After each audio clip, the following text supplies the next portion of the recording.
Muy buenas tardes con todas y todos. Reciban un afectuoso saludo de parte del Centro de Estudios en Justicia y Derechos Humanos, institución que impulsa con compromiso este espacio de reflexión jurídica en el marco de nuestro ciclo de conferencias denominado Lunes de Derecho. Un esfuerzo continuo por acercar el conocimiento especializado a quienes cada día trabajan por construir una sociedad más justa, equitativa y humana. Hoy nos convoca una temática de vital importancia para nuestras comunidades y nuestras instituciones, la protección de la mujer en contextos familiares, un tema que lamentablemente sigue siendo una urgencia en nuestras agendas sociales y jurídicas y que demanda no solo un análisis académico, sino también acción concreta desde todos los frentes, legal, comunitario, institucional y ciudadano. En esta oportunidad nos honra con su presencia una reconocida especialista a nivel internacional cuya trayectoria académica y profesional es profundamente inspiradora. Damos la más cordial bienvenida a la doctora Julie Daza Rojas, doctora en Derecho por la Universidad Nacional de Colombia, casa de estudios en la que también obtuvo su grado y maestría, y donde actualmente ejerce como docente de posgrado en Derecho de Familia. Su compromiso con la formación jurídica, así como su experiencia como exdirectora y litigante en materia civil, familiar y de niñez, aportan un valioso enfoque interdisciplinario y práctico a este análisis. Doctora Daza, queremos expresarle nuestro más sincero agradecimiento por su generosa disposición de acompañarnos hoy y compartir con nosotros su conocimiento. Su participación representa una contribución significativa al fortalecimiento de capacidades en nuestro país, especialmente para quienes desde el derecho, la política pública y el trabajo social buscamos respuestas eficaces frente a la violencia, la discriminación y la vulnerabilidad que muchas mujeres enfrentan en el ámbito familiar. La conferencia de esta tarde tiene como objetivo analizar los principales mecanismos jurídicos de protección establecidos en la legislación colombiana, así como los enfoques normativos, institucionales y jurisprudenciales que garantizan los derechos de la mujer. Este análisis será sin duda una fuente valiosa de aprendizaje para los profesionales y estudiantes peruanos aquí conectados, pues nos permitirá enriquecer nuestra mirada comparada y reflexionar sobre los desafíos comunes en nuestra región. La exposición tendrá una duración de 70 minutos, tras lo cual abriremos un espacio de preguntas que podrán hacer llegar a través de la opción preguntas y respuestas de esta plataforma. Recordamos también que para acceder a la constancia de participación es necesario permanecer conectados al menos el 90% del tiempo total de la conferencia. A todas y todos los asistentes, gracias por estar aquí, por seguir, por seguir confiando en este ciclo de formación que busca generar impacto real en la ciudadanía. Que esta jornada sea enriquecedora, transformadora y llena de aprendizajes. Bienvenida a los lunes de Derecho, doctora Daza. La dejo con el uso de la palabra. Buenas tardes. Buenas tardes, Jimmy. No me permite habilitar el video, discúlpame.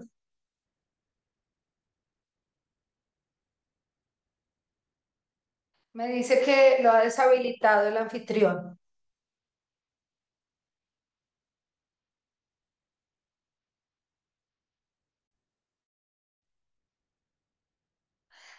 Perfecto. Bueno, muy buenas tardes. En primer lugar, quisiera agradecer, Jimmy, por la invitación, tanto a ti como al doctor Enrique Alcántara Medrano, ministro de Justicia y Derechos Humanos del Perú, así como a la doctora Jimena Pinto Lafuente, que es la directora general del Centro de Estudios en Justicia y Derechos Humanos del Perú. Y en este sentido, quisiera poder decir de entrada que es todo un reto hablar de la protección de la mujer en los contextos familiares, un poco desde la legislación colombiana, porque claramente, digamos, existe en Colombia un mandato constitucional y convencional de protección de los derechos de las mujeres,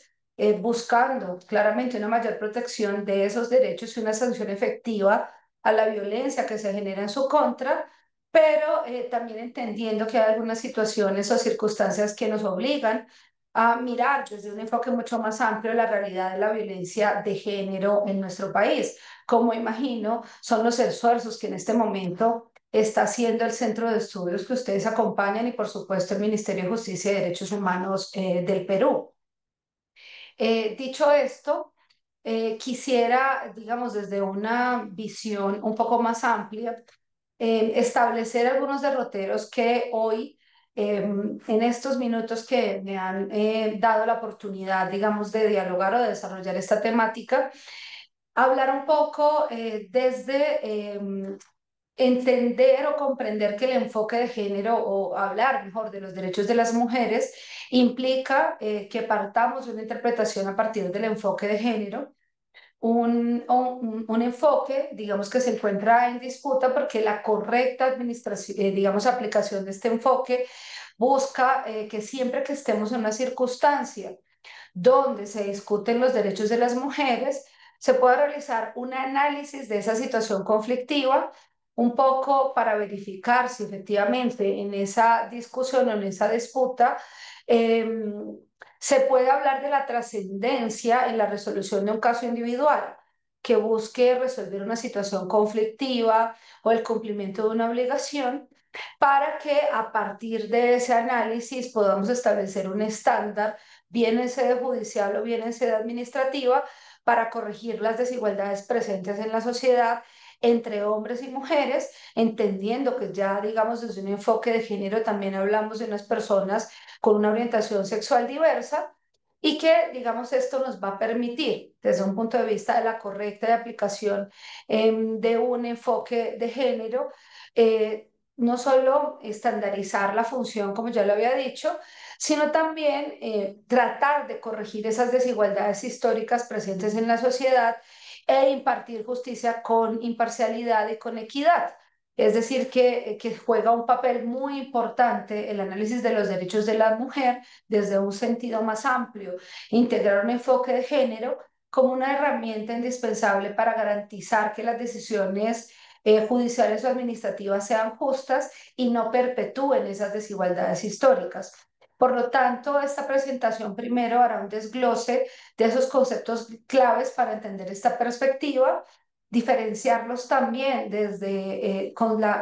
el concepto de violencia basada en género y dar algunos ejemplos de cómo en Colombia se han analizado los derechos de las mujeres y se han conceptualizado para orientar la labor judicial y administrativa con imparcialidad y con equidad. Lo que no obsta para que también al final hablemos un poco de los riesgos, porque también como se nos obliga a ir más allá de los métodos tradicionales de interpretación en el derecho, también es importante que establezcamos un marco claro con unos límites claros de cómo hacemos esta interpretación, porque también corremos riesgos asociados a la politización de los casos, a que los juicios se conviertan en juicios mediáticos y que de alguna u otra manera se busque desde un enfoque diferente interferir en el debido proceso que es clave en el desarrollo de los casos donde se defienden los derechos de las mujeres. Teniendo un poco claro este panorama, entonces quisiera partir, digamos, de un elemento muy importante y es que al igual que como ocurre en Perú, en Colombia tenemos algunas normas de orden constitucional y convencional que protegen a las mujeres,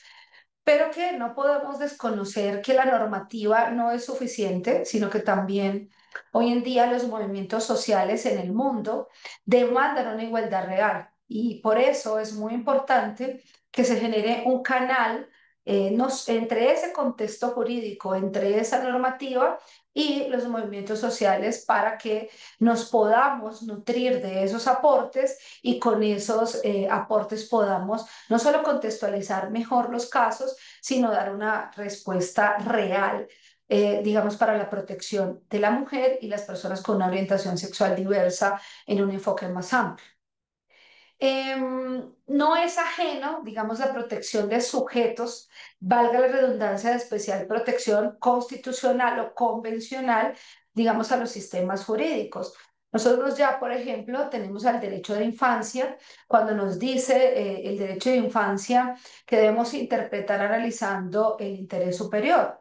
Y entendemos que el interés superior se ve como un principio interpretativo, pero también como una norma de procedimiento. Podríamos decir hoy en día que el enfoque de género es también un principio interpretativo, pero también una forma de una norma de procedimiento en términos generales. En este derrotero, entonces, si entendemos que en un concepto más amplio, vemos que tenemos una herramienta analítica y conceptual como esta, que permite visibilizar y analizar las desigualdades de poder que existen entre hombres y mujeres y que se han ido construyendo culturalmente, pues al derecho le corresponde el reto de que sea una categoría de análisis el género, no solo hablar de derechos de hombre y de la mujer, sino de analizar una perspectiva más amplia de esta categoría, para que realmente podamos identificar cuáles son los roles y las oportunidades que en la sociedad y que el derecho, digamos, ha absorbido, que de una u otra manera le generan de manera diferenciada unas determinadas acciones, roles, funciones a los hombres, a las mujeres, incluso también unos sesgos que se tienen hacia hombres y mujeres, unos estereotipos y a las personas en general. Con una orientación sexual diversa que de alguna u otra manera se han construido en razón y en función del género y que comienza a generar brechas y desigualdades en la sociedad. Entonces, ¿cuáles serían las principales características de hacer análisis teniendo en cuenta un enfoque de género? O que yo sugiero, porque también quisiera aclarar que no es un tema pacífico, sino que pueden existir, digamos, diferentes perspectivas, incluso porque la ley no delimita una forma exclusiva de hacer análisis, nos da unas pautas y por lo mismo, solo al darnos estas pautas, pues también, digamos, entendemos que no hay un límite claro y por lo tanto los criterios interpretativos pueden ser muy amplios. Quisiera precisar esto, no estoy mencionando ninguna ley en específico, entendiendo que el público principal es el público del Perú, pero sí como dar algunas pistas de cuáles son las principales características que han auspiciado de alguna u otra manera nuestros análisis. Y ya luego podremos profundizar un poquito en la normativa, un poco para que el concepto sea más amplio como lo quiere el Ministerio de Justicia. En ese sentido, vuelvo y recapitulo, después de esta explicación, que algunas características principales de este enfoque tienen que ver con el reconocimiento que se debe hacer de las relaciones de poder. Y digamos que suena muy académico tal vez o muy amplio este concepto, pero realmente es identificar cuáles son esas estructuras que en sociedad de carácter económico, social, político, que históricamente, digamos, han puesto lo masculino por encima de lo femenino y que de alguna u otra manera han generado esa posición de poder de los hombres frente a las mujeres. Esta es una de las características, pero la otra pues también implica que analicemos y deconstruyamos esas ideas preconcebidas de cómo entendemos que deben actuar en sociedad los hombres y las mujeres, o incluso de cómo deben actuar en sociedad los hombres con una orientación sexual diversa, las mujeres con una orientación sexual diversa, porque a partir de esas ideas hemos generado unos sesgos, digamos, unas formas de pensar que puede que lleven a concluir que hay cosas que en sociedad no pueden hacer los hombres o hay cosas en sociedad que no podemos hacer las mujeres. Y digamos, a partir de allí, también, en tercer lugar, deberíamos hacer visibles esas desigualdades en los procesos, en los análisis, poniendo, digamos, un poco en evidencia cómo se ejercita el derecho que se está discutiendo o cómo se cumple la obligación que se está discutiendo o cómo se entiende el conflicto de intereses en el marco de un escenario judicial administrativo cuando participan las mujeres, cuando participan los hombres o cuando participan las personas con una orientación sexual diversa, porque eso marca mucho la forma en que se termina tomando la decisión. Y pues el objetivo final de estos análisis es un poco promover que la igualdad sea real, que sea sustantiva, es decir, que no solo sea esa igualdad ante la ley que nuestra constitución política consagra, que por ejemplo también consagra la legislación del Perú, sino que sea una igualdad que realmente evidencie un resultado, es decir, que yo remueva esos obstáculos que impiden el ejercicio de los derechos de las mujeres o que impiden el ejercicio de las personas, de los derechos de las personas con una orientación sexual diversa. Y entendiendo que desde ese punto de vista también en situaciones, digamos, donde se transversaliza, digamos, estas situaciones con violencia, es decir, porque hay un acto que afecta a los integrantes de la familia desde el punto de vista de que transgrede su espacio personal o transgrede sus emociones o también, digamos,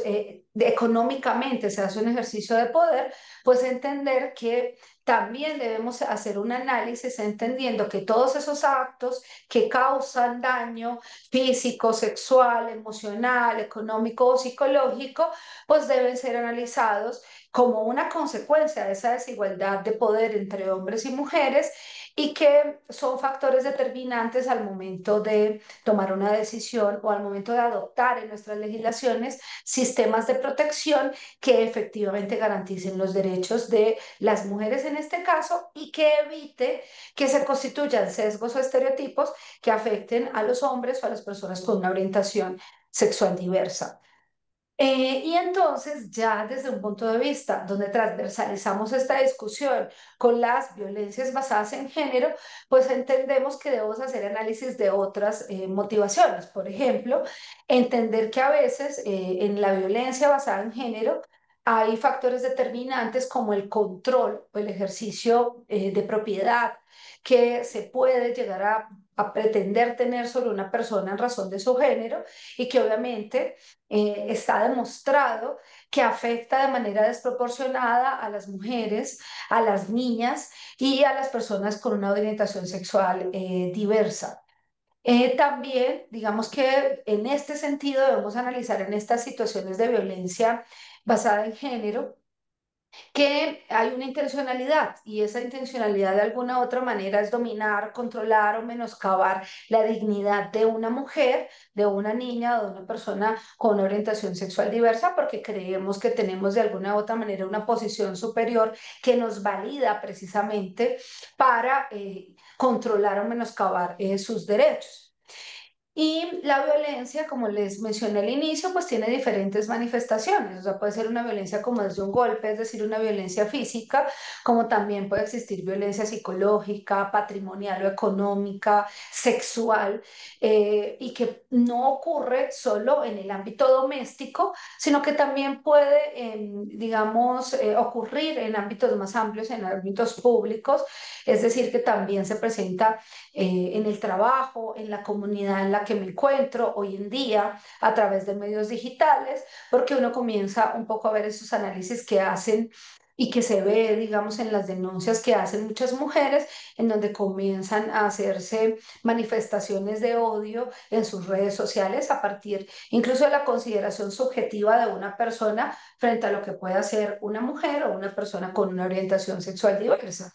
Por eso, digamos, ante la invitación que me hace el Ministerio de Justicia del Perú de que lo vincule, digamos, de manera específica al contexto familiar, pues antes de entrar un poco en esa área es importante sí dejar por sentado que la violencia contra la mujer y en un carácter muy amplio en contra de las personas con una orientación sexual diversa no se dan solo en el hogar, sino que también se dan en muchos ámbitos, como ya lo mencioné. Y obviamente esto genera un impacto negativo sobre las víctimas, un impacto que obviamente es duradero en el tiempo porque afecta a la salud, afecta al bienestar y afecta a la autonomía de las mujeres. Muchas mujeres incluso no pueden separarse, no porque no quieran terminar una relación familiar por este ámbito de violencia o una relación sexoafectiva, sino porque no tienen cómo. Alguna vez en el ejercicio del litigio, en una consulta,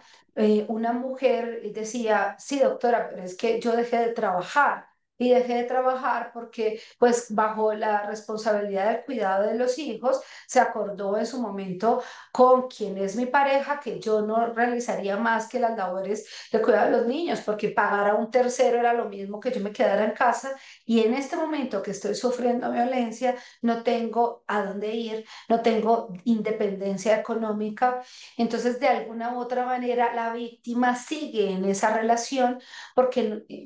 no tiene cómo podemos salir de allí. O sea, la espiral de violencia en el hogar también genera una desproporción económica y en muchas ocasiones esta desproporción económica es lo que hace que no se termine ese ciclo,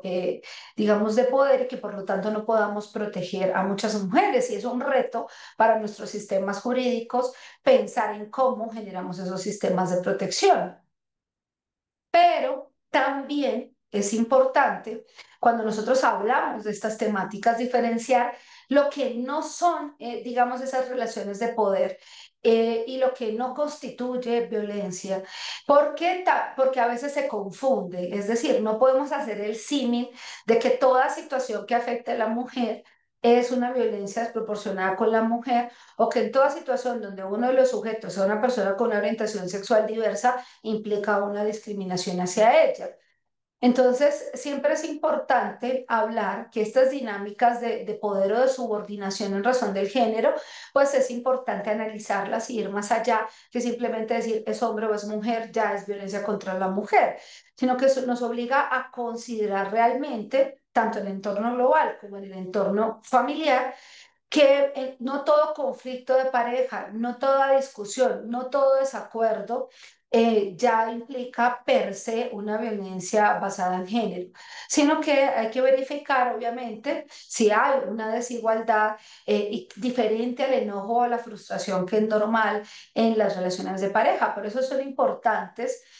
Es importante más bien todo el ejercicio probatorio que hacen las autoridades judiciales o administrativas para tratar de indagar si fue una situación aislada, por ejemplo, de enojo que se presentó en la relación de pareja y que por eso mismo, al ser una situación aislada, pues no implica una vulneración sistemática de derechos. Y obviamente, pues hay actos de violencia que no están fundamentados en estereotipos o en perjuicios o en el deseo de controlar a una persona en razón de ser mujer o en razón de su orientación sexual diversa. Y, por ejemplo, pensémoslo en términos muy amplios, una disputa patrimonial por la sucesión de un padre y los hermanos, donde hay hombres y mujeres, están peleando por cómo se distribuye la herencia y por lo tanto, pues hay una discusión acerca de si corresponde más o menos a cada uno de ellos, pero por ejemplo, esas disputas de orden patrimonial en el escenario de una sucesión no necesariamente se deben interpretar como un ejercicio de poder, porque aquí el factor determinante ni siquiera es ese, sino de acuerdo con la norma, cómo se distribuye la herencia. Y obviamente, digamos, los bienes en términos de equidad.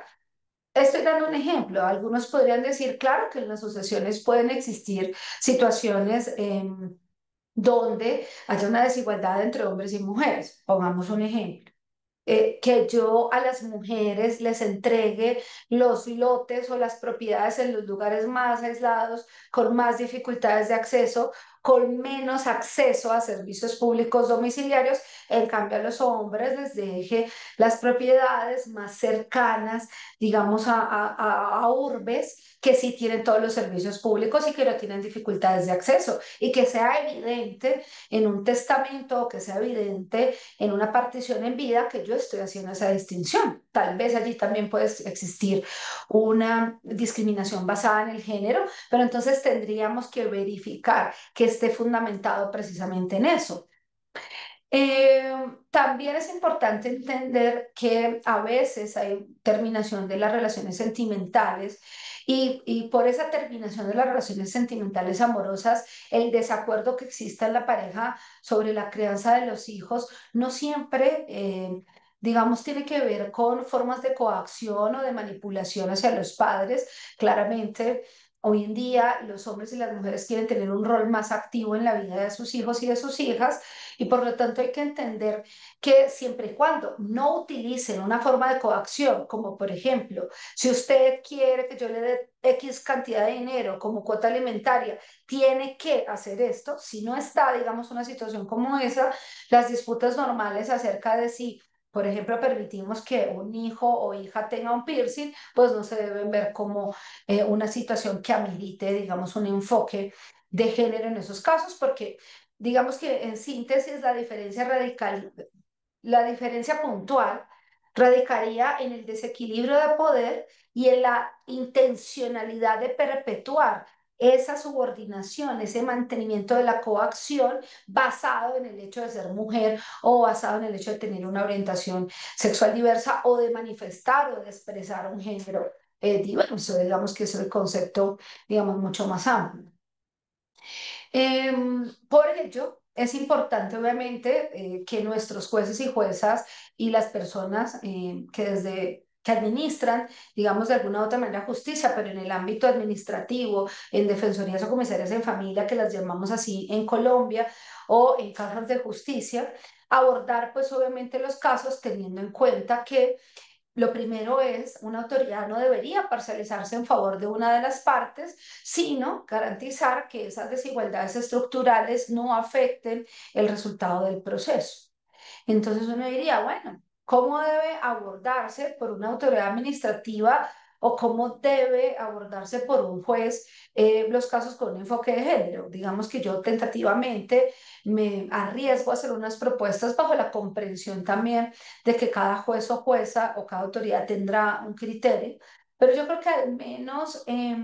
deberíamos identificar algunos parámetros. Primero, identificar si hay relaciones de poder, es decir, analizar si en el caso concreto existen asimetrías que se, digamos, entre las partes, bien sea hombre o mujer o personas con orientación sexual diversa, relacionadas con esa condición, es decir, con la condición de ser hombre, con la condición de ser mujer o con la condición de tener una orientación sexual diversa.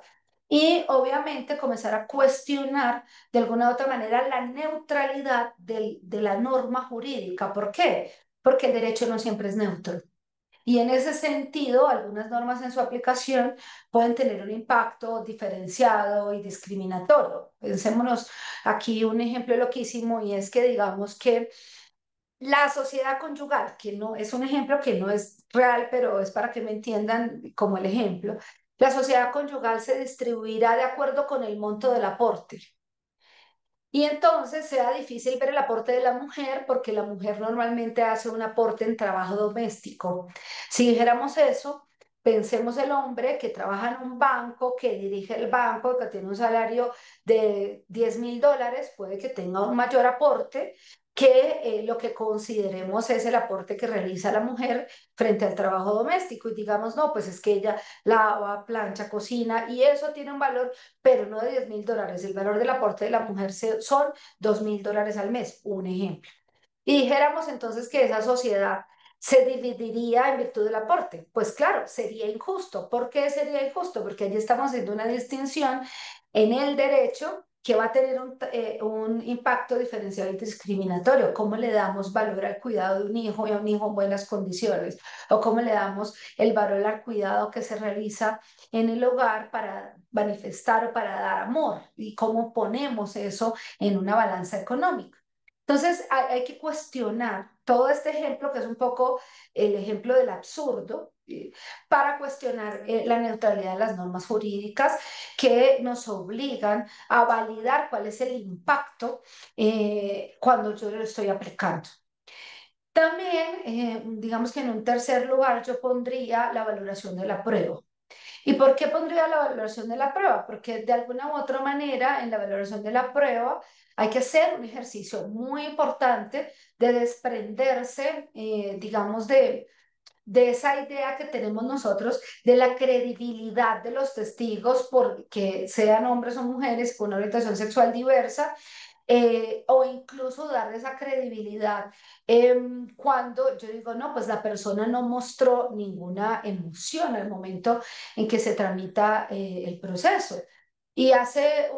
unos días hablábamos con algunas personas que nos decían, mire, Marcela, es que hay una persona que cambió su forma incluso de vestir durante el proceso. Y cuando yo le pregunté a esa persona por qué cambió su vestuario, dice, porque yo me di cuenta que a mí la justicia solo me creyó cuando yo comencé a ir muy bien vestida a las audiencias, porque cuando iba con esa posición de víctima, sufrida, que era débil, que no tenía, digamos, mucha fuerza, no me despreciaban y no tenía credibilidad. Pero cuando comencé a vestirme formalmente, de chaqueta, usar un maquillaje, digamos, y un peinado formal, pues comenzaron, digamos, a creerme más. Entonces, digamos que uno debería un poco valorar incluso toda la situación sin estereotipos, porque de alguna u otra manera esto nos lleva a que tal vez en las decisiones cometamos errores. Pero es, como les digo, una propuesta,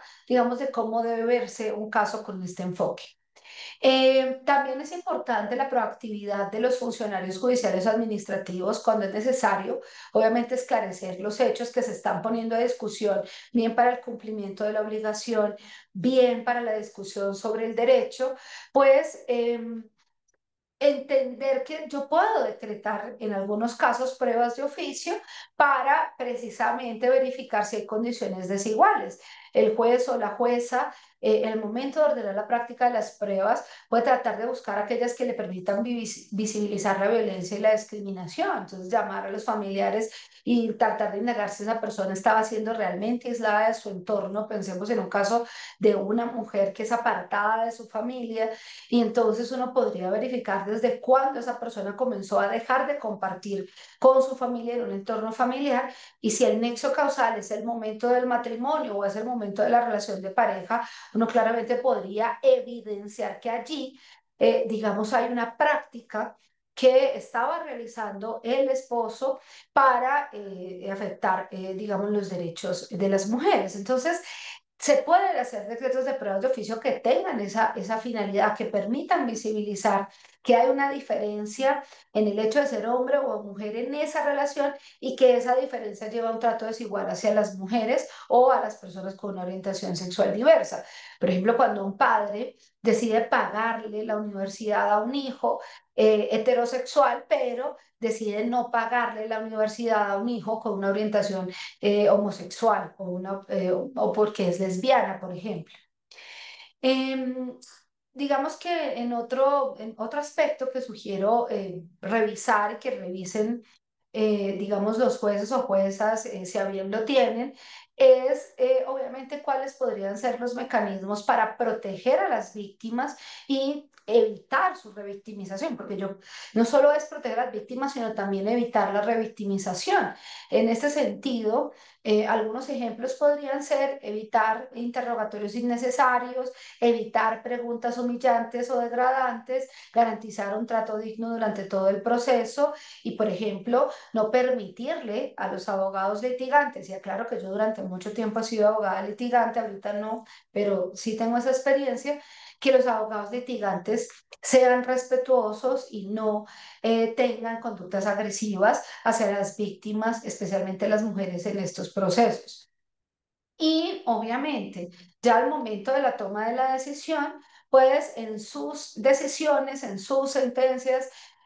hacer muy explícito cómo se ha aplicado el enfoque de género, o sea, cómo se ha identificado que existen esas diferencias y se han ido descartando esos estereotipos de género, buscando garantizar lo que hablábamos al inicio, una igualdad real, una igualdad material, digamos, dentro del proceso. Lo que me lleva a ir un poco más allá, porque si se dan cuenta, hablamos primero pues de un enfoque de género, hemos hablado de violencia basada en género, hemos dicho que en Colombia tenemos los sistemas de protección, vamos de lo general a lo particular, de esto que he mencionado mucho de sesgos o estereotipos de género. Y digamos que es el analizar con una perspectiva de género o analizar esas desigualdades históricas entre hombres y mujeres también nos lleva a que al interior de, digamos, de los procesos, al interior del análisis de la normatividad también nosotros entendamos que a veces tenemos inclinaciones, digamos, un poco mentales o de alguna u otra manera prejuicios en favor o en contra de una persona por el hecho de ser hombre o por el hecho de ser mujer. Por ejemplo, de forma consciente decimos, no, es que los niños siempre los debe cuidar la mamá porque las mujeres tienen una ética del cuidado mucho más fuerte y un vínculo con su hijo, umbilical incluso, porque tuvieron a su bebé 9 meses en su estómago, entonces nos lleva a que solamos creer que la decisión siempre es entender que las mujeres deben ostentar la custodia de los hijos.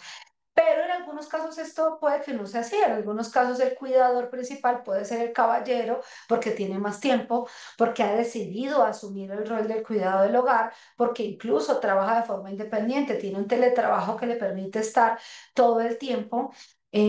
cuidando al niño y no sale del hogar, mientras que la mujer está 8 horas en el trabajo y tal vez, pues digamos, sea adecuado establecer un régimen de custodia diferente en esos casos.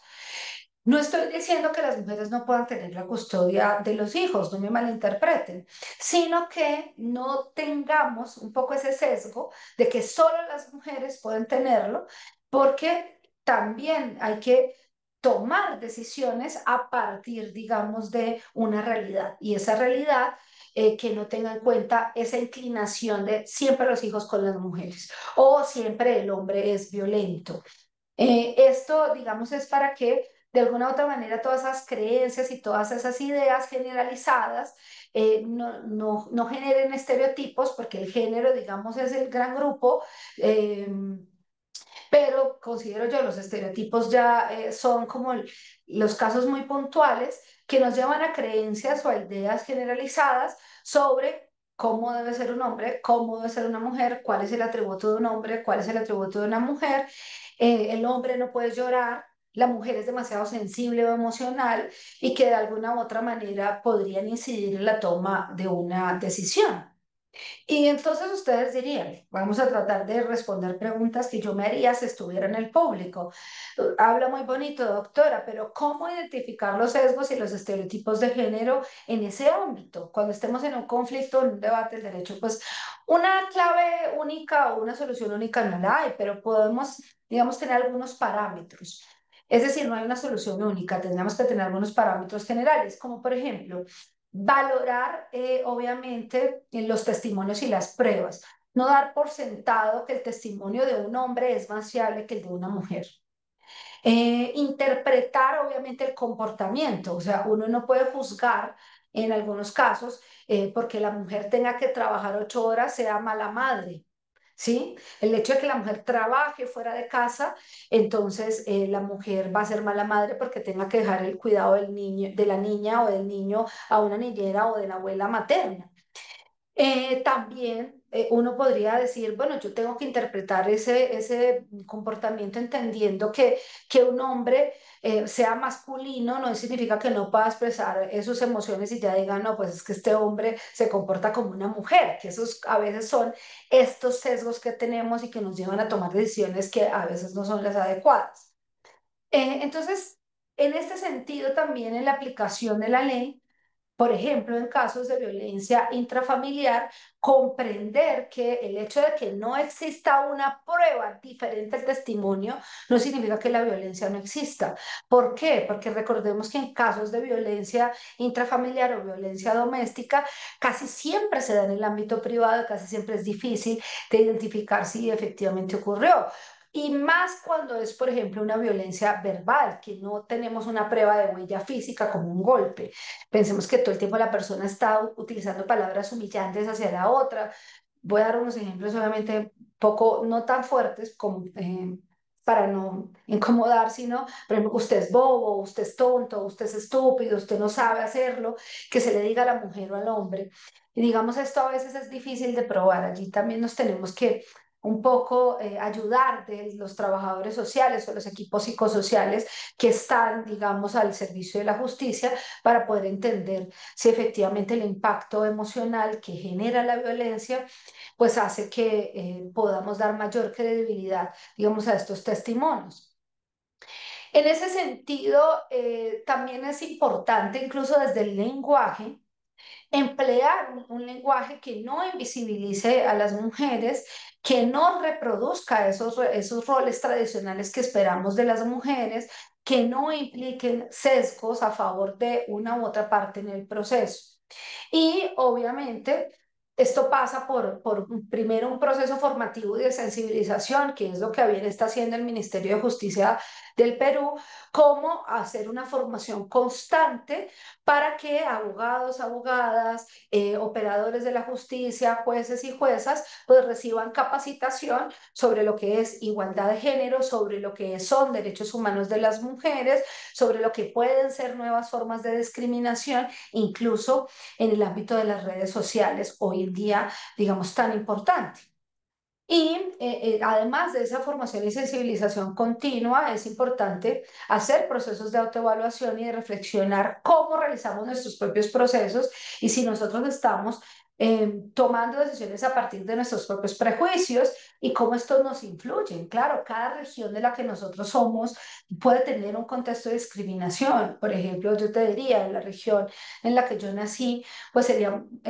casi impensable que una mujer fuera la que matara la vaca que nos vamos a comer en el asado. Eso es un tema que hacen los hombres, no las mujeres. O sea, las mujeres pueden ir y cocinar, pero tal vez no enlazar la vaca para que la tengamos lista para el asado. Y puede estar pasando, digamos, en Perú también. No es lo mismo el rol que le damos a la mujer en Nazca, al rol que le damos a la mujer en Arequipa, al rol que le damos a la mujer en Lima. Tal vez dependiendo del contexto urbano o del contexto del lugar, provincia o departamento en el que nos encontremos, delimitemos un rol. Y a veces esto es inconsciente, parte de prejuicios que no identificamos a veces, sino hasta que no comenzamos en estos procesos de formación, a sensibilizarnos cada uno de nosotros y nosotras. Por eso también es importante comenzar a distinguir a través de protocolos, a través de guías, de todas esas herramientas que dependiendo de la realidad de cada lugar podamos diseñar para juzgar con esta perspectiva y que nos ofrezcan, digamos, un marco metodológico para el análisis de casos. ¿Quién lo define? Pues digamos, cada operador de justicia. Lo ideal sería que el legislador creara, digamos, al menos unos raseros mínimos que nos permitan avanzar en esta construcción, pero discutamos, es decir, por lo menos demos la oportunidad de hacer esa reflexión colectiva. En estos casos también es muy importante entender que debemos hacer análisis contextuales, es decir, un hecho no ocurre de forma aislada, son la suma de comportamientos las que nos pueden dar lugar a que haya una discriminación de la mujer en el ámbito familiar, digamos que para darle más enfoque en esta conferencia,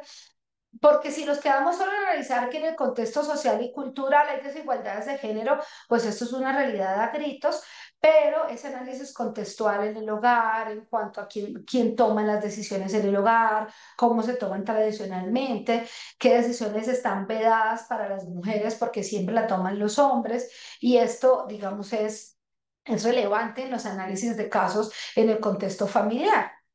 Porque ya en la práctica podríamos decir, cada uno de nosotros en la práctica va utilizando, digamos, un lenguaje inclusivo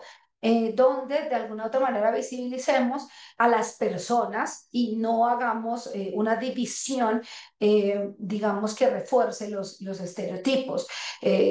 Yo sé que a veces es muy difícil porque la crianza en la que muchos de nosotros estuvimos hace que sea muy difícil abandonar ese rol, pero por ejemplo, recuerdo cuando éramos pequeños que a los hijos hombres le decían: usted no llore porque usted es un hombre, usted es un varón, usted es el que tiene el control de la casa, y a las mujeres pues nos dejaban hacer los berrinches entendiendo que se supone las mujeres somos demasiado emocionales. Y abandonar esto es difícil y obviamente pensemos que abandonar esto y traer un lenguaje inclusivo, utilizar un lenguaje inclusivo implica formación y sensibilización continua. O sea, no es algo que yo recibo una capacitación y a partir de ahí ya soy la mejor persona inclusiva y no sexista y soy la persona formada con enfoque de género. No, esto es un trabajo diario, constante, que se ratifica, digamos, todos los días en las actuaciones que cada uno hace y especialmente en el derecho.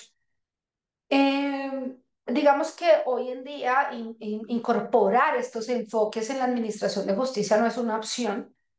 ¿Por qué no? Porque nosotros hemos ratificado instrumentos internacionales como la Convención para la Eliminación de todas las formas de discriminación sobre la mujer, por ejemplo, que nos consagran o que consagran en los estados y por ende a cada uno de nosotros a incorporar principios como el de la igualdad y no discriminación y a construir sistemas judiciales que respondan, digamos, a las realidades de todas las personas, garantizando una tutela judicial efectiva y que realmente el derecho, en términos de equidad, logre disminuir esas brechas que tradicionalmente, digamos, se generan por el hecho de ser hombre, por el hecho de ser mujer o por el hecho de tener una orientación sexual diversa. Dicho esto, digamos ya en Colombia, pues al momento de impartir justicia con un enfoque de género o teniendo en cuenta la condición de hombre y la condición de mujer, un poco en el término que lo está manejando o que se hizo, digamos, en la invitación que realiza el Ministerio de Justicia y Derechos Humanos del Perú. Entendemos que en Colombia hay un mandato constitucional y convencional porque pues hemos adoptado precisamente, como les decía, estas convenciones para la eliminación y prevención de todas las formas de discriminación sobre la mujer, a que corrijamos cualquier tipo de discriminación histórica y estructural contra la mujer, hoy en día también incluyendo a las poblaciones a quienes hacen parte, digamos, de las personas con orientaciones sexuales diversas o con identidades de género diversas, dependiendo de cómo lo tramite Perú, pero para dar el ejemplo mucho más amplio.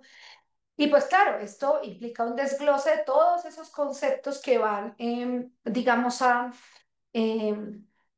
a permitirnos, por eso iniciamos esta charla desde lo general a lo particular, a decir que el enfoque de género pues es una categoría que nos permite, una herramienta más bien, que nos permite o que nos invita a visibilizar y a comprender las relaciones de poder, esas desigualdades y esas brechas a partir de esas diferencias de género macho o hembra o de género como digamos, cómo quiero verme reflejado en sociedad, no limitado por el sexo biológico asignado al nacer a una persona. Digamos que es vasto ese análisis en la jurisprudencia colombiana porque hoy ya se entiende que mujer es mucho más del sexo que se ha asignado al nacer y que basándose, digamos, en ello debemos entender que hay normas que protegen a la mujer, pero que también hay normas que protegen a las personas que se identifican a partir de esa decisión autónoma como mujer y que por lo tanto ya hacer esa distinción solo enfocada en el sexo biológico pues sería incipiente, o sea, quedarnos allí sería un análisis primario que no ha evolucionado. Y nuestra corte, pues obviamente ha señalado que el enfoque de género viene siendo una forma de corrección que nuestros jueces o nuestras autoridades realizan a la visión tradicional que el derecho tiene sobre lo que es ser hombre y lo que es ser mujer, con el fin de que se establezcan sistemas de protección claros que constituyen y sistemas de protección que lleven a que se eliminen esas brechas entre hombres y mujeres y que de alguna u otra manera se han diseñado dicen muchas feministas desde el punto de vista heteronormativo, es decir, desde la creación en un sistema jurídico-político de normas claramente dirigidas hacia los hombres o de normas que tienen claramente un sesgo y que ese sesgo lleva a que exista una brecha entre hombres y mujeres. O sea, la heteronormatividad ha sido discutida desde el feminismo como un sistema jurídico-político que debe, digamos, comenzar a derribarse. Y por eso, obviamente, se invita que se incluyan cada vez en los sistemas normativos, en nuestras legislaciones, normas que contribuyen a la eliminación de esas brechas y esa inequidad que existe tradicionalmente entre hombres y mujeres y hoy en día también esas brechas que llevan a que las personas con orientación sexual diversa en algunos sistemas jurídicos, no en el colombiano, por ejemplo, no puedan adoptar. Aquí en Colombia, pues pueden adoptar, pero esa discusión, digamos, tuvo que darse en el contexto primero de discriminación, donde luego se dijo, no, venga, yo no puedo discriminar en razón de la orientación sexual. Entonces, claro, bajo esa comprensión se entiende que quien administra justicia, bien sea desde el ámbito judicial o administrativo, digamos, cuando las funciones están delimitadas hacia las autoridades administrativas, es que se apliquen normas de manera que no se perpetúen esos estereotipos ni se ignoren esas asimetrías de poder y que se busque, digamos, una igualdad formal, más allá de una igualdad formal, perdón, una igualdad real que remueva esos obstáculos que impiden a las mujeres y a las personas con una orientación sexual diversa el goce efectivo de sus derechos. Algunos lo llaman deber de debida diligencia y yo lo uso ahora más que estoy un poco en el ámbito disciplinario, porque la debida diligencia implica que yo juzgue en perspectiva de género, busque juzgar con perspectiva de género, perdón, como parte del deber que tienen los estados cuando adoptan todas estas convenciones de prevenir, de investigar y de sancionar la violencia basada en género y evitar la discriminación y específicamente de cumplir ese mandato que tenemos de vivir una vida libre de violencias, digamos que es lo que dicen los instrumentos internacionales. Ya nosotros en Colombia, desde el punto de vista normativo, podríamos mencionar, por ejemplo, los avances que se han hecho, digamos, desde el punto de vista jurídico, porque me preguntaba un poco Jimmy cuando me hace la invitación, bueno, ¿cuál es el sistema normativo en Colombia? Nosotros aquí, además de adoptar digamos, las convenciones internacionales para la protección de las mujeres, tenemos desde el año 2008 la ley 1257, que es una ley obviamente que ha venido siendo reglamentada, digamos, en diferentes escenarios, pero que también ha venido siendo objeto de interpretación por parte de la Corte Constitucional y de nuestra Corte Suprema de Justicia, y que se adopta para garantizar el derecho de las mujeres a una vida libre de violencias, tanto en el ámbito público como en el ámbito privado, como lo decíamos al inicio. Y esta norma, por ejemplo, nos define que se entiende por violencia contra la mujer y se ha ampliado hoy en día el concepto de daño y de necesidad de reparar el daño, teniendo como criterio de interpretación la Convención de Belén do Pará, la Convención de la CEDAW, donde se enuncian los derechos y las garantías que los sistemas jurídicos internos que adoptan esta convención deben comenzar a adaptar para garantizar la protección igual, la protección igual y efectiva contra, digamos, en el sistema hacia las mujeres y específicamente el mandato a los estados de diseñar, implementar y constantemente ir evaluando las normas y las políticas públicas que permitan lograr el acceso a las mujeres a la administración de justicia, así como también el acceso a las mujeres, digamos, a las, en general a todo el sistema social y cultural de cada uno de los países. Entendemos entonces que en este contexto los derechos de las mujeres son derechos humanos, que hay un principio de corresponsabilidad que obliga a respetar los derechos de las mujeres y a los estados, en este caso también a los jueces y juezas y autoridades administrativas como parte de los estados, a contribuir, digamos, a eliminar esa violencia contra la mujer y que eventualmente, digamos, si no se hace, pues el Estado es responsable por no realizar prevención y no sancionar toda forma de violencia contra las mujeres. Entonces, hay allí un mandato de integralidad y de coordinación entre todas las entidades para entender que debe existir una garantía de derechos, una atención diferenciada y que también existe ese principio de progresividad, no regresividad en la concreción de los derechos fundamentales de las mujeres. Es decir, que se parte de esa obligación del Estado, de esa corresponsabilidad que tenemos todos con las personas que están siendo víctimas de violencia. Yo creo que Colombia tuvo un momento muy importante, como que rompió la historia,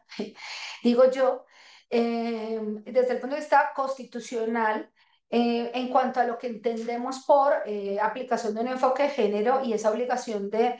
indemnizar cualquier situación que genere violencia contra la mujer.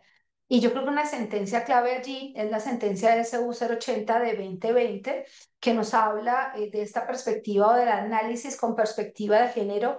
en el matrimonio y que introduce en el sistema jurídico colombiano en el año 2020 el incidente de reparación integral cuando una mujer está siendo víctima de violencia contra ella y luego, esta sentencia de SU 080 de 2020, para que la tengan allí en el tintero y la puedan profundizar si quieren, los abogados que me están escuchando, como también la sentencia SC 5039 de 2021. La primera, la SU 080 de 2020, es una sentencia de la Corte Constitucional. La segunda, la sentencia SC 5039 de 2021, es una sentencia de la Corte Suprema de Justicia, Sala de Casación Civil. Y digamos, ¿por qué son importantes estas sentencias? Porque es una contextualización de lo que entendemos por violencia de género y violencia intrafamiliar, porque establece unas pautas para el abordaje de los casos por parte de los jueces y jueces en Colombia, y porque dice, digamos en términos un poco más amplios, que obviamente se debe analizar ese contexto de violencia para verificar que el juez tiene la obligación de desplegar una actividad probatoria rigurosa y visibilizar, obviamente, esa violencia y discriminación, incluso si la víctima no lo solicitare, entendiendo que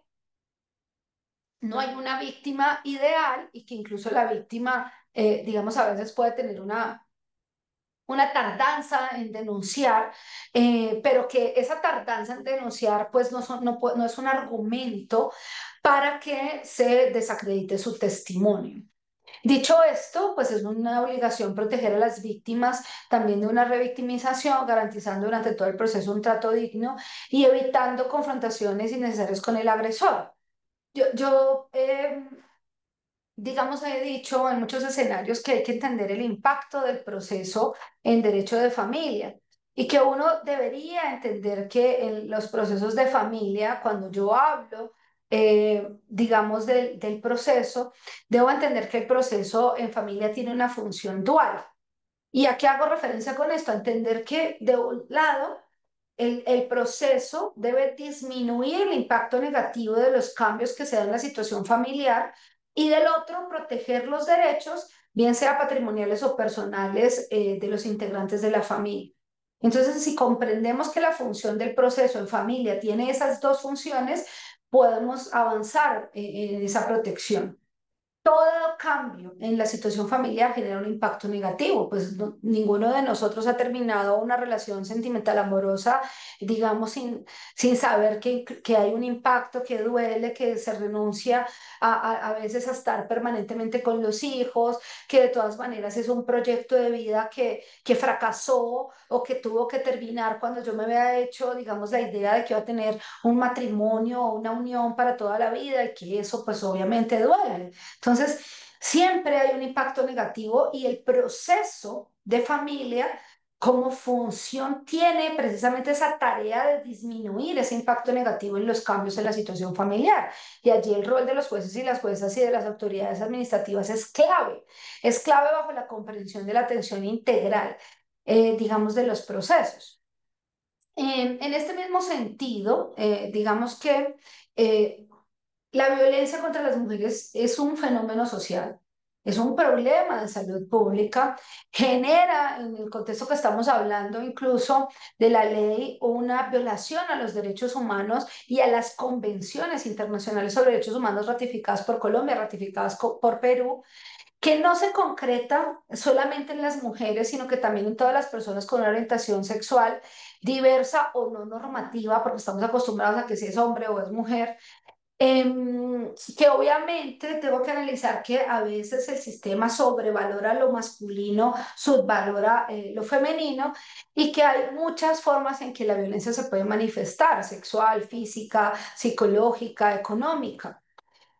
Otra sentencia que es muy interesante en Colombia para analizar la violencia contra la mujer y que si quieren profundizar en ello los invito a verla, que es la sentencia, todas las encuentran online en las páginas de nuestras cortes, que es la sentencia T967 del 2014, y en esta sentencia la Corte,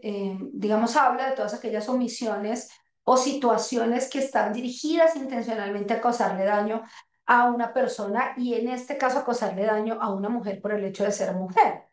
Y específicamente analizando la Convención Interamericana para prevenir y sancionar y erradicar toda forma de violencia contra la mujer, pues se ha establecido que cualquier acción o conducta que esté basada en el género, que cause daño, que cause sufrimiento físico, sexual, emocional a la mujer, pues debe ser proscrito de nuestras legislaciones. Y digamos, en Colombia nosotros aprobamos esta convención desde el año 1995 mediante ley 12, mediante ley 248. Ya en este contexto, pues ustedes dirán, usted nos está hablando de la sentencia SU 080 de 2020, ¿por qué se fue a las otras? Porque las otras nos permiten dar ese contexto que también se analiza en la sentencia SU 080 de 2020 y que también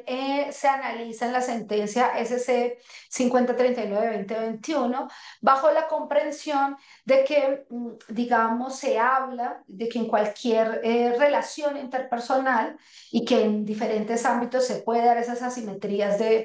o se puede dar violencia de género en las instituciones educativas, en las relaciones de noviazgo, no tenemos que estar casados o tener una unión marital, en las relaciones laborales, en las relaciones con los establecimientos de salud.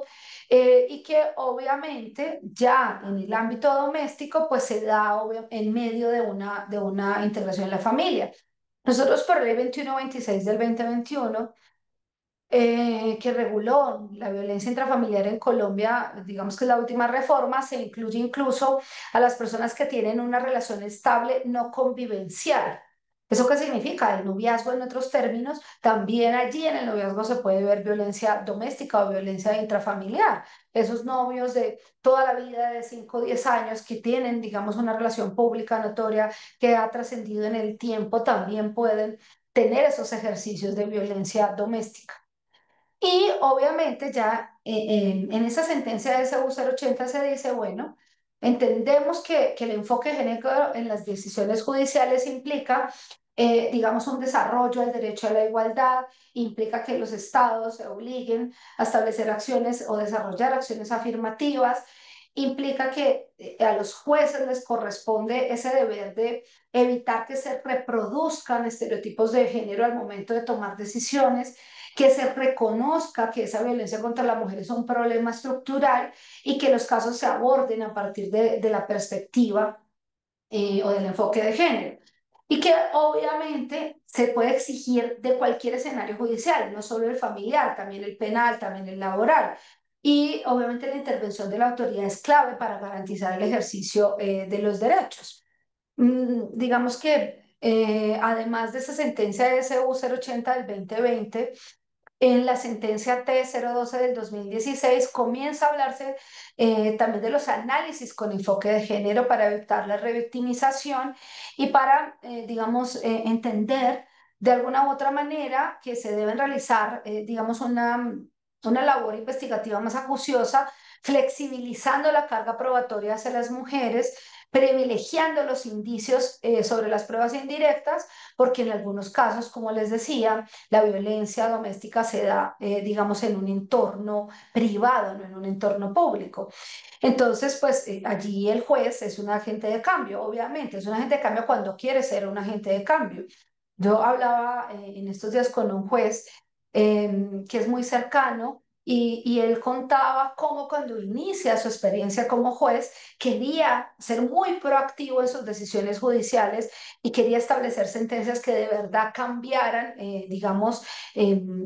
las estructuras tradicionales de la decisión, pero que se encontró al momento en que comenzó a abordar el estudio de sus casos con limitantes estructurales en la administración de justicia, es decir, que comenzaron a hacerle ver, oiga, usted está tomando decisiones muy raras, mejor cálmense, mejor oriéntelo así porque tradicionalmente lo hemos hecho así. Entonces encontramos ahora,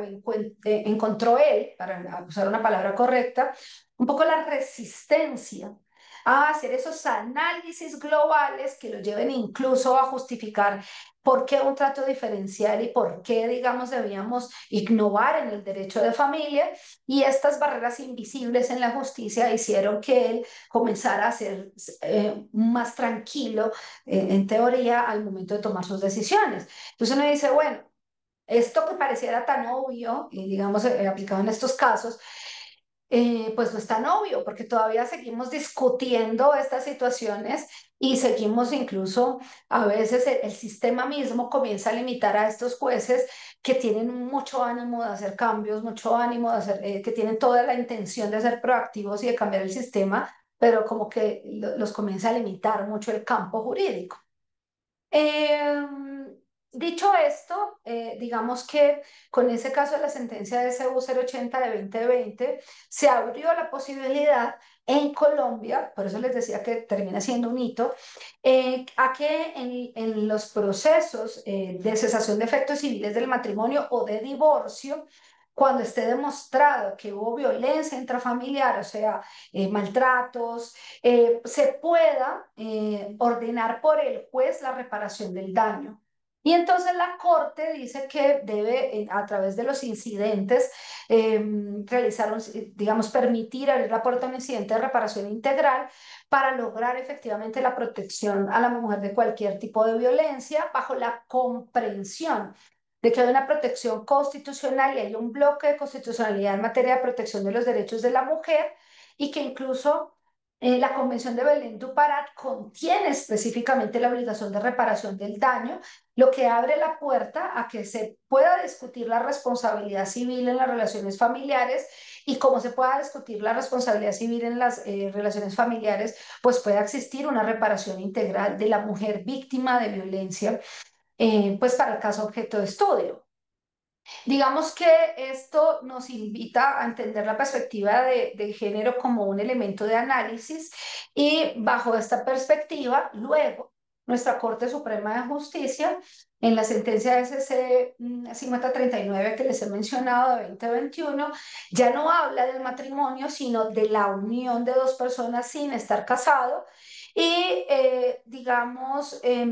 bajo la comprensión de que se puede generar violencia en esas relaciones no matrimoniales, pero sí convivenciales, que aquí en Colombia llamamos uniones maritales de hecho, y que se causa un impacto en la vida de las personas por estrés, por ansiedad, por esa violencia intrafamiliar psicológica, pues también en las uniones maritales de hecho, en estas uniones convivenciales donde no hay matrimonio, también siempre que se acrediten actos constitutivos de violencia intrafamiliar o de género durante el desarrollo de esa convivencia, se puede iniciar un trámite incidental de reparación con los mismos alcances, digamos, que tendría en el escenario judicial para el matrimonio, con el fin de qué? Con el fin de tratar de reparar ese daño a la persona que está siendo maltratada y obviamente darle derecho a una compensación justa de acuerdo con los principios de reparación integral. Lo que es súper y curioso es que este incidente había sido desarrollado solamente por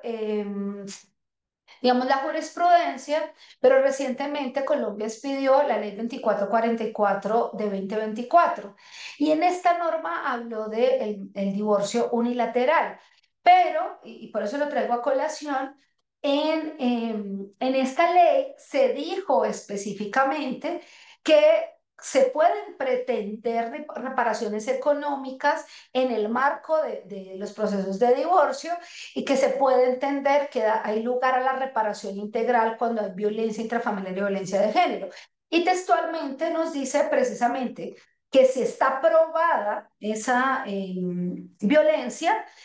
se da lugar a la reparación integral, incluyendo las reparaciones económicas y simbólicas a favor de la persona víctima de violencia intrafamiliar. Y que esas sentencias se pueden establecer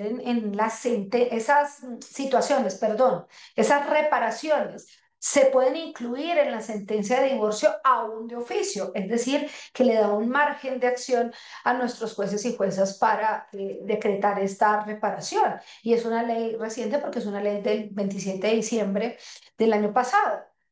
Entonces, digamos, ya como para ir finalizando con estas explicaciones, eh, la justicia colombiana ha desarrollado a través de las altas cortes lineamientos y rutas claras para imponer el deber de los jueces y los juezas a juzgar con un enfoque de género, siendo una obligación en este momento que permite garantizar el derecho de las mujeres a una vida libre de violencias y por ende derechos constitucionales como el derecho constitucional de igualdad, que también es un derecho convencional. Y esto nos lleva, digamos, a un reto. Digamos, un reto es aplicar este enfoque no solo en los procesos de familia, sino en las otras áreas que ya lo están haciendo, de pronto de una manera más incipiente, de pronto no ha sido tan claro. No solo que se mencionen los instrumentos internacionales, sino que se dé una aplicación real y efectiva de estas normativas, que se haga mucha pedagogía a nosotros los abogados también, porque nosotros también debemos aprender de enfoque de perspectiva de género y la sociedad en general para que pueda demandar sus derechos y también para que se tengan criterios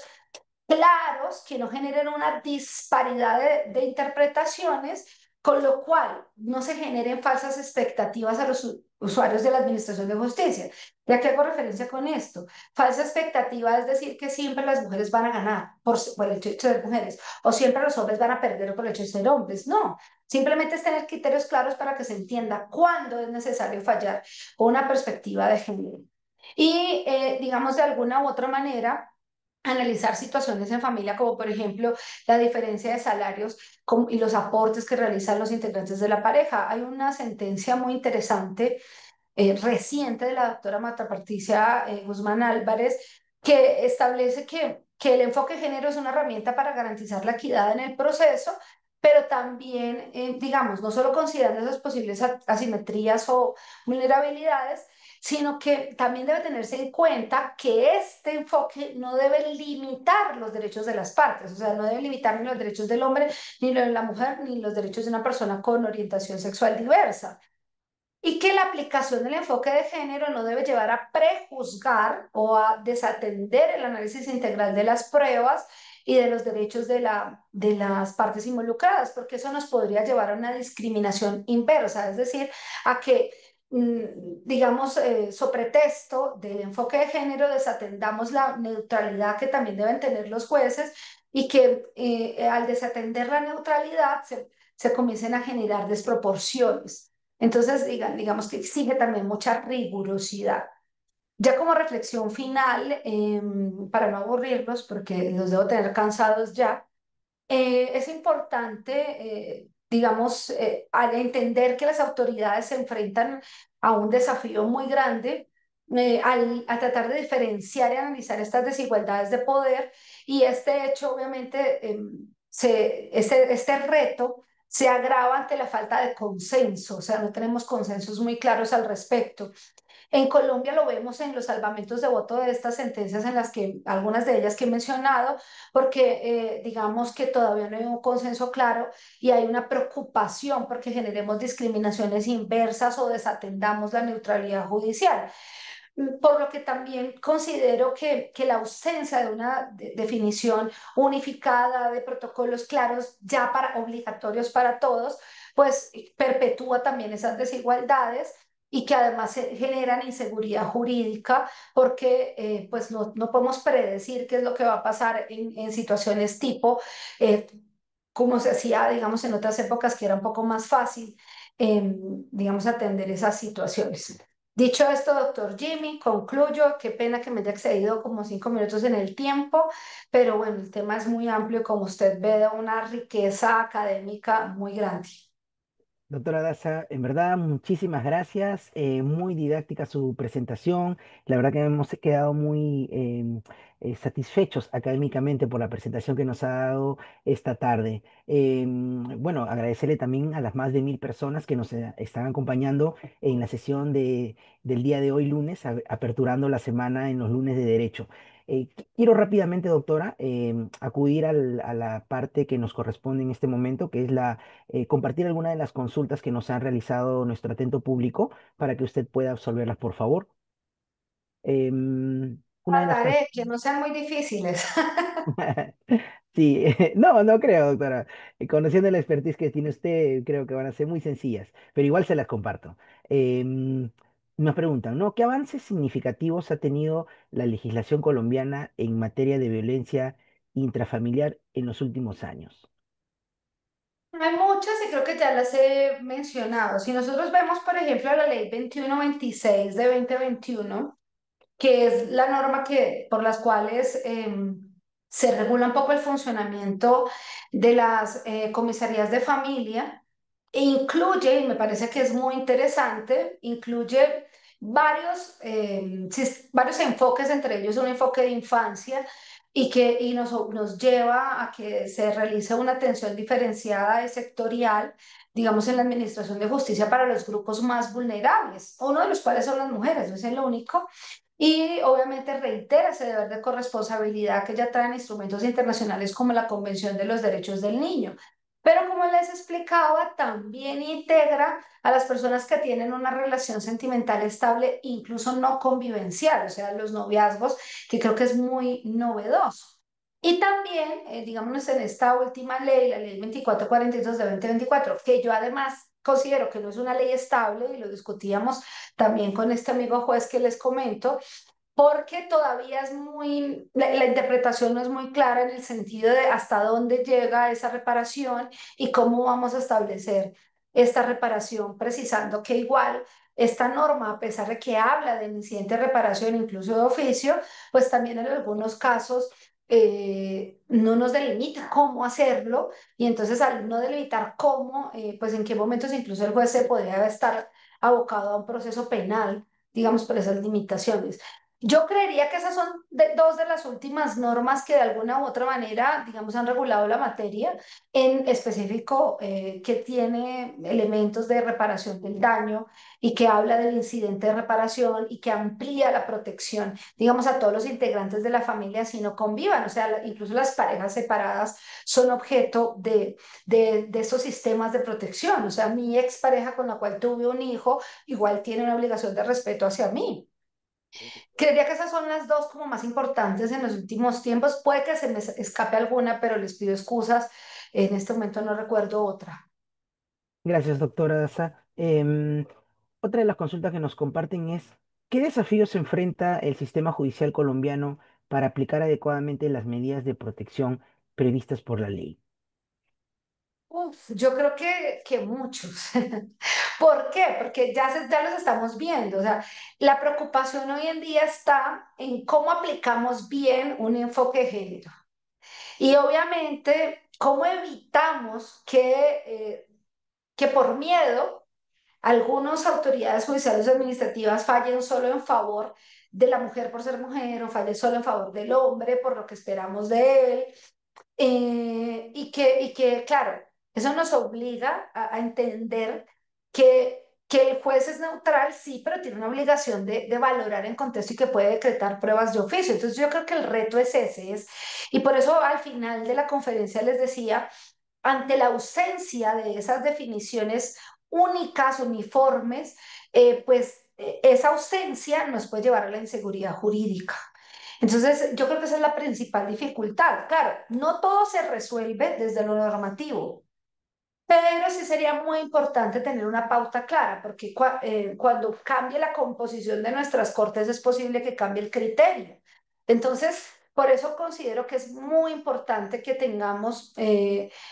digamos, al menos unos criterios claros, uniformes, que nos permitan tener una mayor perspectiva de lo que implica fallar con perspectiva de género y lo que implica establecer, digamos, una protección a la mujer por el hecho de ser mujer, pero que evite sesgos de estereotipos de género en contra de los hombres y que realice prohibiciones. Aquí hubo un caso muy interesante en penal hace poco, que me parece interesante, incluso lo hablamos con una abogada penalista, en el cual es una sentencia del doctor Diego Eugenio Corredor, la sentencia SP, porque es sala penal, cuando yo hablo de SC es sala civil, 108 de 2025, donde se falló incluso sin el testimonio directo de la víctima, porque de alguna u otra manera se quería evitar la revictimización, valga la redundancia. Y es esa invitación que yo hacía también a que comprendamos que a veces la prueba debe ir más allá de lo obvio y entender que a veces es muy difícil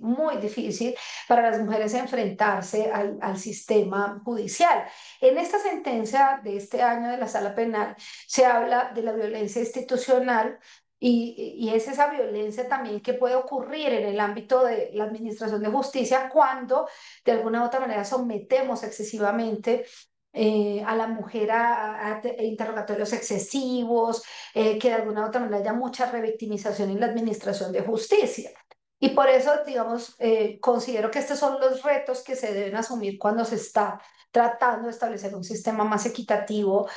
tanto para hombres como para mujeres, pero que busque erradicar la violencia contra la mujer en específico como una violencia estructural que no podemos desconocer. Gracias, doctora. Otra de las consultas que quisiera compartirle es, ¿cómo es que se aplica la articulación entre la policía, fiscalía y entidades de salud en la atención a las víctimas de violencia familiar? Pues a ver, en un escenario, digamos, institucional es que nosotros tenemos diferentes rutas. O sea, una persona podría, desde la unidad básica que tenemos nosotros aquí, que es el comisario de familia, acudir al comisario de familia para que sea protegido por violencia intrafamiliar. Y la comisaría de familia, cuando conoce un caso, automáticamente imparte, dentro de todas las órdenes, dos. Una orden a la policía para que, digamos, establezca esa medida de protección provisional mientras se resuelve, digamos, todo el caso y los integrantes de la policía estén pendientes de la víctima. Y la otra es informar a la Fiscalía General de la Nación para que investigue por el posible delito de violencia intrafamiliar. Entonces, desde esa unidad básica hay una coordinación impartiendo órdenes. La fiscalía suele hacer lo propio y es comenzar la investigación para verificar si hay violencia intrafamiliar, pero también si evidencia que no hay medida de protección, podría enviar el caso al comisario de familia. Más o menos así es como se da el sistema de protección. Ahora, si, por ejemplo, el caso es un delito sexual, nosotros tenemos resolución del Ministerio de Salud, que ahorita, la verdad, no recuerdo el número, estaría mintiendo si lo recordara porque pues no esperaba la pregunta, que dice que cuando, por ejemplo, es un caso de violencia sexual, automáticamente los médicos, el sistema de salud en general, para no personalizar a los médicos, sino el sistema de salud a través pues de quien deleguen en la clínica o en el hospital, deben activar la ruta por código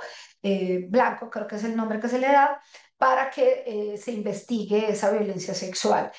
por uno de los integrantes de la familia. Más o menos así es la coordinación, digamos, en términos generales. Ahora, decir que el sistema es perfecto y que todos los casos se investiga sería mentir. Nuestro sistema también puede tener falencias y pues también obviamente es el reclamo de muchos movimientos sociales para que el sistema sea mucho más proactivo en la protección de la violencia intrafamiliar o la violencia de género en otros contextos. Gracias, doctora. Otra de las consultas que nos comparten es, a ver, en el Perú se están dando varios casos acerca de denuncias falsas por parte de ciertas mujeres en relación a violencia contra ellas, ¿no? A fin de ejercer, por ejemplo, la tenencia. ¿Qué hace Colombia para evitar este tipo de abuso del derecho? ¿Conoce algunos casos? Y sí, hay muchos, pero no tantos como, digamos, yo creo que aquí hay un lío. ¿Y cuál es el lío de muchas de estas situaciones? Muchos de estos juicios se convierten en juicios mediáticos que incluso a veces impiden que se realice una investigación. A veces ya comienza a hacerse uso de los medios de comunicación para tratar de incidir incluso en la decisión que toma el juez. Yo creo que lo que ha hecho Colombia y que hacen nuestros jueces es tratar de investigar con mayor profundidad para que no se presenten denuncias fraudulentas de violencia sexual o de abuso sexual, digamos un poco para detener los derechos de los caballeros o incluso de las mismas mujeres en este caso, porque hay mujeres que son denunciadas para limitarles sus derechos. O sea, esto es una cosa que no es de hombres o de mujeres, sino que es de las personas que a veces utilizan los mecanismos de forma irregular para obtener una sentencia a su favor. Entonces yo lo que creo allí o como veo que lo están realizando aquí ya caso a caso, un poco son los jueces tratando de ir más allá y a través de la prueba de oficio tratar de verificar cómo eh, pueden verificar si ha ocurrido este hecho de violencia que está siendo denunciado. Y obviamente cuando se logra demostrar que una denuncia es falsa, pues se incurre en un delito, en el delito de falsa denuncia y con todas las consecuencias que esto pudiera llegar a tener. Porque obviamente si una persona incurre en un delito, incluso podría perder la custodia de un hijo, porque es la patria potestad, yendo más allá, porque digamos que ante las falsas denuncias también, de alguna u otra manera es una conducta típica que contiene nuestro Código Penal, pues generaría una condena y esa condena daría lugar a perder la patria potestad. ¿Cómo lo realizan? Creo yo que se realiza más es a partir del debate probatorio y del análisis de las pruebas. Y obviamente esto pues lleva a que sea un juez muy proactivo, pero también a que seamos abogados muy proactivos. Y yo creo que también deberíamos no desconocer el deber de los abogados de actuar con ética, porque cuando las personas hacen esto, generalmente a veces lo hacen con recomendaciones de abogados y abogadas que sugieren, por ejemplo, falsas denuncias en algunos casos, por ejemplo, para sacar los niños y niñas del país o para obtener una custodia. Y entonces ahí hay que tener, digamos, yo creo que mucho criterio. Lastimosamente el peso caería en el análisis caso a caso en los jueces y juezas de nuestro país. Gracias, doctora, por resolver esa consulta también. En relación a las mujeres indígenas, afrocolombianas y otras poblaciones vulnerables, em, ¿existen algunos protocolos específicos, doctora, de protección? Pues mira, nosotros tenemos protocolos para el derecho a la igualdad y no discriminación. Pero digamos protocolos que se dan en el marco de muchas situaciones, ¿no? Uno específico para violencia intrafamiliar, sería mentira decirte que conozca alguno. Hay lineamientos de entidades, por ejemplo, el Instituto Colombiano de Bienestar Familiar tiene lineamientos para atender a las mujeres afro o a las niñas afro o a las mujeres indígenas o a las niñas indígenas. Pero aquí tenemos que entender que en Colombia hay una jurisdicción especial indígena, es decir, que si la persona es indígena, se identifica como indígena y vive en su comunidad, es decir, no existe un desarraigo, es juzgada o es protegida por sus autoridades propias, salvo en casos de vulneraciones de derechos humanos, que ya entraría la justicia ordinaria, o sea, la justicia no indígena en términos más precisos. Y obviamente, cuando les hablaba del enfoque intersectorial, implica que yo entienda que es un sujeto de especial protección todo grupo, persona que esté en condición de vulnerabilidad por esas vulnerabilidades económicas, sociales y culturales, y que ante eso es un mandato constitucional la igualdad real y efectiva. Incluso desde el punto de vista constitucional y convencional existe el mecanismo, pero ya los protocolos tocaría verlos en específico para cada caso, pero claro, aquí incluso se acaba de proferir también una norma que prohíbe el matrimonio infantil y eso, ese debate lo teníamos hace poco con algunos estudiantes y es hasta qué punto también vincula a las comunidades indígenas. Yo les decía, las vincula plenamente porque es una cuestión de derechos humanos, porque los derechos de los niños están elevados a esa categoría. Y a pesar de que tengo una jurisdicción especial indígena, no puedo desconocer los derechos humanos. Esa sería como mi respuesta, porque ya hablar de protocolos verlos. Hay protocolos para atención en salud, hay protocolos para política pública, hay protocolos, digamos, para la justicia en términos de responsabilidad penal. Entonces, lo que habría que mirar es, obviamente, que se cumpla el mandato general constitucional de protección a los sujetos de especial protección constitucional y convencional incluso. Muchas gracias, doctora. Bueno, llegando ya a la parte final, quiero compartirle una última consulta, ¿sí? Para que pueda de repente ilustrarnos, doctora. Eh, ¿Qué aprendizajes considera usted que podría compartirnos Colombia, país hermano, con otros países de América Latina en esta materia que se ha abordado el día de hoy? Bueno, yo creo que, digamos, la justicia colombiana y sus altas cortes han hecho un esfuerzo muy grande por juzgar con un enfoque de género. Y han establecido un tema muy importante y es que es una obligación, es decir, han sido conscientes de que los instrumentos internacionales nos obligan a garantizar estos derechos, especialmente en el caso de las mujeres, a una vida libre de violencia y a la igualdad real y efectiva. Entonces, lo que nosotros podríamos un poco decir, que no quisiera sonar eh, digamos, con una superioridad intelectual ni normativa ni nada de eso, sino un poco creo que el aprendizaje es tomarse en serio esta obligación de garantizar los derechos que nosotros, digamos, adquirimos con la ratificación de las convenciones internacionales y tomarse en serio este deber de protección que estas convenciones internacionales contienen. Aquí hemos hecho ese esfuerzo, muchos dirán que todavía no hemos avanzado con plena rigurosidad, pero al menos nuestras cortes están, digamos, un poco comprometidas con esa obligación de cumplir como Estado en esa garantía de los derechos. Y diría yo un poco que el análisis ha ido a que se entienda que obliga a ser más proactivo en el momento de analizar un proceso y que caso a caso se requiere la proactividad del juez, o sea, un juez comprometido. Por eso, digamos, jueces como el que les mencionaba hace un momento, pues son interesantes en el sentido de que quieren ser muy proactivos, pero a veces el sistema los limita, entonces comencemos a transformar poco a poco el sistema en la medida de nuestras posibilidades. Y creo que ese sería el ejemplo que Colombia debería darle al mundo, en el sentido de que la justicia colombiana ha tratado de establecer esos lineamientos y ha trazado una ruta clara. Juzguemos con enfoque de género como una obligación para garantizar el derecho fundamental a una vida libre de violencia y para garantizar la igualdad real y efectiva. Que todavía nos falta, claro que sí, pero por lo menos hemos asumido esa responsabilidad. Eso es lo que deberíamos un poco entender incluso como ejemplo. Bueno, doctora Daza, hemos llegado a la parte final. Le agradecemos en demasía por habernos acompañado esta tarde. La verdad que hemos estado muy gustosos de haber recibido su visita a través de esta plataforma. Agradecer también a las 928 personas que nos están acompañando en estos precisos instantes. Esperamos poder contar con su participación, quizás, doctora, en otra oportunidad. Han sido coordinaciones muy rápidas, pero la verdad que muy fructíferas. Estamos muy contentos de haberla tenido el día de hoy, aperturando esta semana. De repente le damos estos pequeños segunditos para que pueda despedirse también de nuestros usuarios, de nuestros ciudadanos compatriotas peruanos que vienen oyendo esta sesión. No, yo les agradezco a todas y todas por escucharme. Pude ver algunos de los comentarios que están allí sobre la presentación.